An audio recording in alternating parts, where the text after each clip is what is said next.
जय श्री राधे गोविंद श्री हरिवंश। हमारे प्रियाजू हम सब पर अपनी कृपा दृष्टि सदैव बनाए रखे। आज हम इस वीडियो में वैशाख मास महात्म्य अध्याय 9 सुनेंगे। इससे पिछले वीडियो में हमने वैशाख मास महात्म्य अध्याय 8 सुना, जिसमें सभी ऋषियों के पूछने पर सूत जी महाराज यमराज और ब्राह्मण का संवाद सुनाते हैं, जिसमें उन कर्मों का वर्णन बताया गया है जिसे करने से हमें स्वर्ग और नरक की प्राप्ति होती है। और आज इस अध्याय 9 में सूत जी ऋषियों को धर्मराज और ब्राह्मण के संवाद में आगे बताते हैं कि तुलसी दल और पीपल की क्या महिमा है, और साथ ही 3 प्रेतों के उद्धार की कथा भी बता रहे हैं।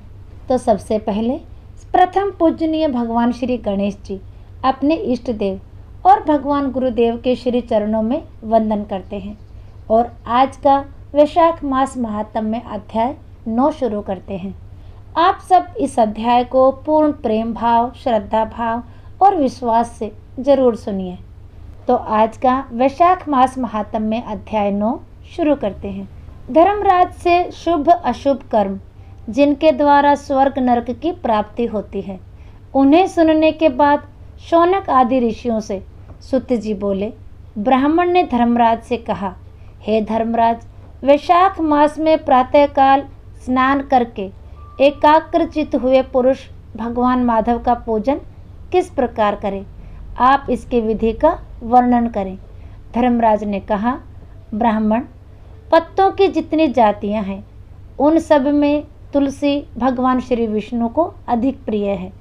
पुष्कर आदि जितने तीर्थ हैं, गंगा आदि जितनी नदियां हैं तथा वासुदेव आदि जो जो देवता हैं, वे सभी तुलसी दल में निवास करते हैं।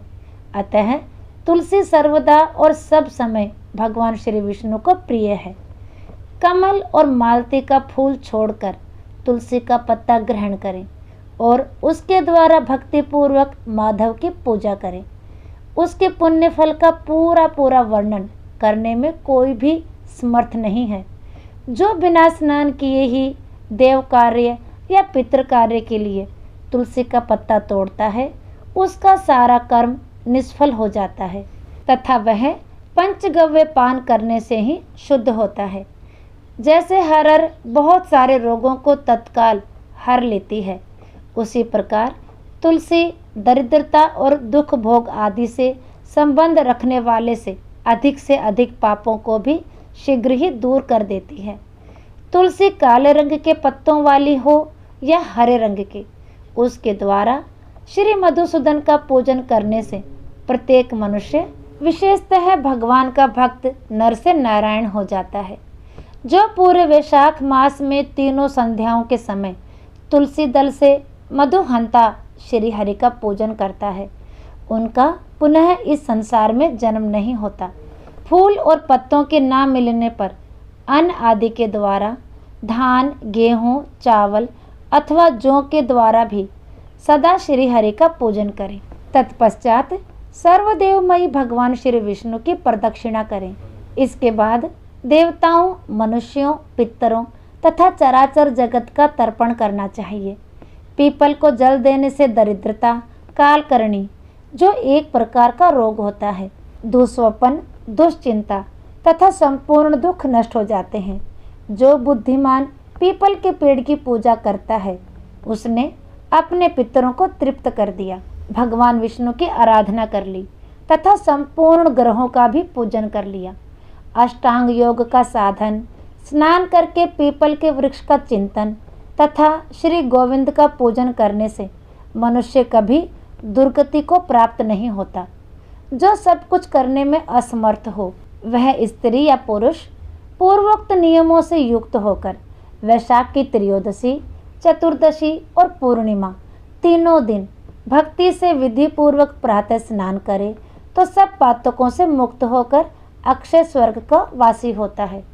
जो वैशाख मास में प्रसन्नता के साथ भक्ति पूर्वक ब्राह्मणों को भोजन कराता है तथा 3 रात तक प्रातःकाल एक बार भी स्नान करके संयम और शौच का पालन करते हुए श्वेत या काले तिलों को मधु में मिलाकर 12 ब्राह्मणों को दान देता है और उन्हीं के द्वारा स्वस्ति वाचन कराता है तथा मुझ पर धर्मराज प्रसन्न हो, इस उद्देश्य से देवताओं और पितरों का तर्पण करता है, उसके जीवन भर के किए हुए सभी पाप तत्काल नष्ट हो जाते हैं। जो वैशाख की पूर्णिमा को मणिक अर्थात मटका, जल के घड़े, पकवान तथा सुवर्णमयी दक्षिणा दान करता है, उसे अश्वमेध यज्ञ का फल मिलता है। इतना कहकर फिर सुत जी बोले। इसके बाद यमराज ने ब्राह्मण को इस विषय में एक प्राचीन इतिहास कहा, जिसमें एक ब्राह्मण का घने वन के भीतर प्रेतों के साथ संवाद हुआ था। मध्य प्रदेश में एक धन शर्मा नामक ब्राह्मण था। उसमें पाप का लेश मात्र भी नहीं था। एक दिन वह कुश आदि लेने के लिए वन में गया। वहां उसने एक अद्भुत बात देखी। उसे 3 महाप्रेत दिखाई दिए, जो बड़े ही दुष्ट और भयंकर थे। ब्राह्मण धन शर्मा उन्हें देखकर डर गया। उन प्रेतों के केश ऊपर की ओर उठे हुए थे, लाल लाल आंखें, काले काले दांत और सूखा हुआ उनका पेट था। धन शर्मा ने उनसे पूछा, तुम लोग कौन हो? यह नरक की सी अवस्था तुम्हें कैसे प्राप्त हुई? मैं भय से आतुर और दुखी हूँ, दया का पात्र हूँ, मेरी रक्षा करो।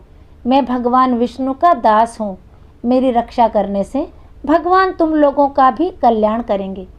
भगवान विष्णु ब्राह्मणों के हितैषी हैं, मुझ पर दया करने से वे तुम्हारे ऊपर संतुष्ट होंगे।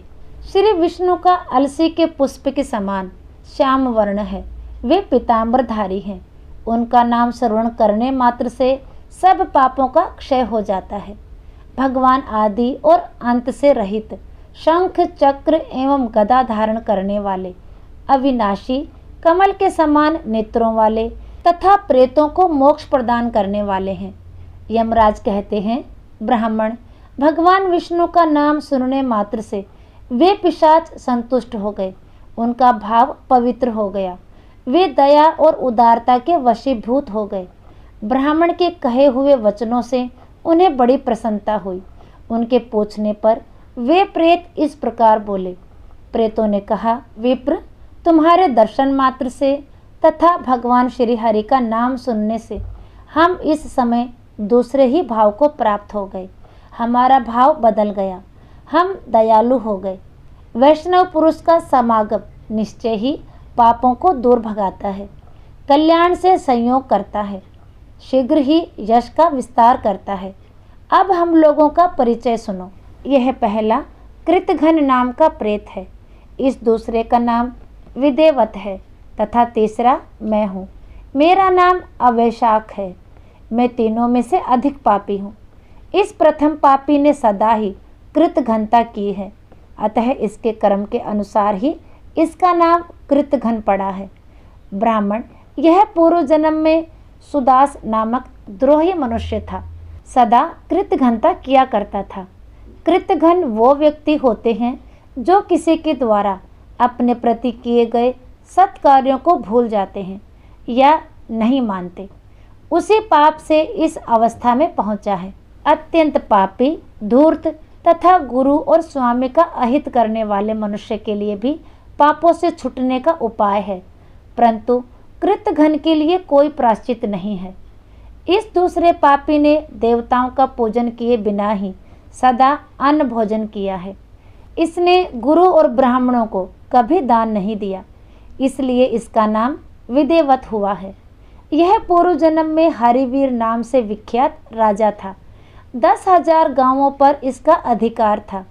यह रोष, अहंकार तथा नास्तिकता के कारण गुरुजनों की आज्ञा का उल्लंघन करने में तत्पर रहता था। प्रतिदिन 5 महायज्ञों का अनुष्ठान किए बिना ही खाता और ब्राह्मणों की निंदा किया करता था। उसी पाप कर्म के कारण यह बड़े बड़े नरकों का कष्ट भोग कर इस समय विदेवत नामक प्रेत हुआ है। अवैशाख नामक तीसरा प्रेत मैं हूँ। मैं पूर्व जन्म में ब्राह्मण था। मध्य प्रदेश में मेरा जन्म हुआ था। मेरा नाम गौतम था और गोत्र भी गौतम ही था। मैं वासपुर गांव में निवास करता था। मैंने माधव मास में भगवान माधव की प्रसन्नता के उद्देश्य से कभी स्नान नहीं किया, दान और हवन भी नहीं किया। विशेषतः वैशाख मास से संबंध रखने वाला कोई कर्म नहीं किया। वैशाख मास में मधुसूदन का पूजन नहीं किया तथा विद्वान पुरुषों को दान आदि से संतुष्ट नहीं किया। वैशाख मास की किसी भी पूर्णिमा को जो पूर्ण फल प्रदान करती है, मैंने स्नान, दान, शुभ कर्म, पूजा तथा पुण्य के द्वारा उसके व्रत का पालन नहीं किया। इससे मेरा सारा वैदिक फल निष्फल हो गया। अब मैं अवैशाख नामक प्रेत होकर सब ओर विचरता हूँ। वैशाख मास महात्म में अध्याय 9 समाप्त हुआ। इसके आगे का वृत्तांत हम अध्याय 10 में सुनेंगे।